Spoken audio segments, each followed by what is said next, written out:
我个当家的，红个是拉的，我会地家的，好呀的。那个当家的，东个是拉的，哈克是大的，好呀的。我要我干那那黑比we啊，那个是真的，好呀的。嘿嘿嘿嘿呀嘿呀嘿呀吼。ಹಾಯ್ hello ನಮಸ್ಕಾರ ಸ್ನೇಹಿತರೆ. ಇವತ್ತು ಕೊಪ್ಪಳದಿಂದ ಅಣ್ಣಗಳು ಬಂದಾರ. 2 ವಿವೋ ಮೊಬೈಲ್ ತಗೊಂಡಾರು. ಅವ್ರಿಗೊಂದು ಕ್ವಶನ್ ಕೇಳೋಣ, ಆನ್ಸರ್ ಹೇಳಿದಂದ್ರ ಗಿಫ್ಟ್ ಅವ್ರಿಗೆ.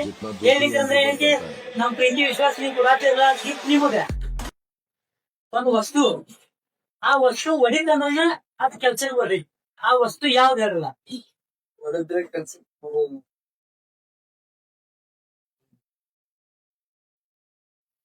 ಇನ್ನೊಂದ್ ಹೇಳ್ತೆ, ಒಂದು ವಸ್ತು, ಆ ವಸ್ತು ಹೊಡಿತಂದ್ರ ಆ ವಸ್ತು ಕೆಲ್ಸಕ್ಕೆ ಬರ್ತೈತಿ. ಆ ವಸ್ತು ಯಾವ್ದು? ಮೊಬೈಲ್ ಹೊಡಿಸಲಕ್ ಯಾವ್ದು ಕೆಲ್ಸಕ್ಕೆ ಬರೋದು ಮೊಬೈಲ್. ಮೊಬೈಲ್ ಹೊಡೆದ್ರೆ ಹೆಂಗೆ ಕೆಲ್ಸಕ್ಕೆ ಬರ್ತೈತಿ? ಒಂದು ಕೆಲಸ ಮಾಡಿದ್ರೆ ಅದನ್ನ ಕೆಲಸ ಮಾಡಿದಾಗ ನಾವು ಮತ್ ಗೊತ್ತೇನ್ರಿ? ಓಕೆ, ಇವ್ರಿಗೆ ಗುರುತಿಲ್ಲಂತ್ರಿ ಸ್ನೇಹಿತರೆ. ನೀವು ಯಾರಂದ್ರೆ ಆನ್ಸರ್ ಹೇಳ್ತಿರಲ್ಲ, ಪಾಠ ಅಂಗಡಿಗೆ ಬರ್ರಿ, ನಿಮ್ದು ಗಿಫ್ಟ್ ಒಯ್ರಿ.